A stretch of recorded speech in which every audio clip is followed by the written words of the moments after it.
Ngayong araw nga pala guys ay naligaw tayo dito sa bukid. Imbis na mo na nga pala ang nahuli ko itong mga kitikiti. Ipapakain kasi natin to sa ating mga alagang beta. Kaya naman bawal ditong mandiri at maarte. Mayaman kasi sa protina ang mga live foods kaya tayo ay nanguha. So paano guys? Tara!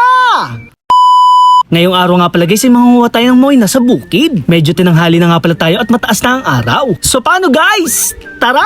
Sa mga magtatanong nga pala kung ano ang moina, ipakain to sa isda. Isang uri nga pala to ng live foods na nakukuha sa bukid o kaya naman sa kanal. Ang kaso nga lang guys, dahil tagtuyot ngayon, tuyo na ang pinagkukuhanan natin dito sa bukid. Summer na kasi ngayon kaya naman tuyo na rin ang mga dahon. Nagkaroon nga pala ako ng pag-asa dahil meron tayo nakitang kanal. At dahil tanghali na nga pala tayo at wala ng moina, may nakita naman tayong kitikiti. Libo-libo nga pala sila na nandito sa tubig at kumpol-kumpol. Medyo naka-jackpot nga pala tayo sa pagkakataon na to. Hindi na nga pala ako nag-aksaya ng oras at bumaba na ako dito sa gilid ng kanal. Dito na nga rin pala tayo kumuha ng tubig. Medyo nakakainis nga dahil maikli itong ating panguha at hindi na natin nadugtungan. Kaya naman kakaunti ang una nating nakuha. Sa pangalawang salo ko naman guys ay naka-jackpot tayo. Sobrang dami nga pala nito na para bang nasa 1,000. Kaya naman guys mapapapudrip na naman ang ating mga beta fish. Relate nga pala ang mga fish keeper sa ating mga ginagawa. Laking tulong nga pala ng mga live foods na to para mas mabilis lumaki ang mga alaga nating isda. Medyo napadami ata yung nakuha ko kaya babalik na lang tayo kinabukasan. Laking tipid nga rin pala nito sa pagpapakain sa kanila. Kadalasan kasi ang kinakain nila ay mga pellet. Medyo mahal nga din yun kaya laking tulong talaga nito. Aagahan ko nga bukas para makakuha tayo ng moina.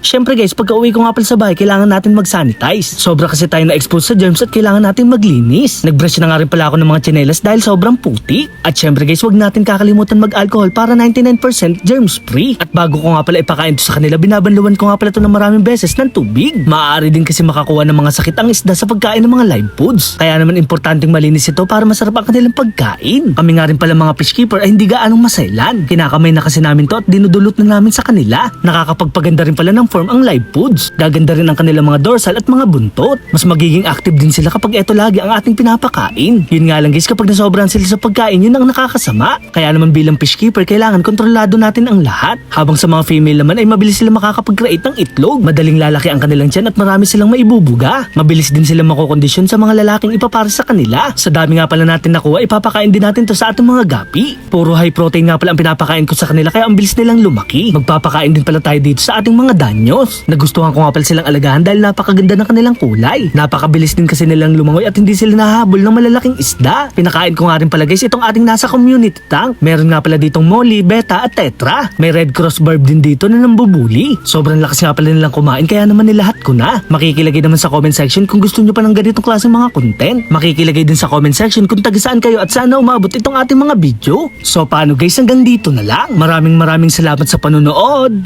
Paalam! Yeah!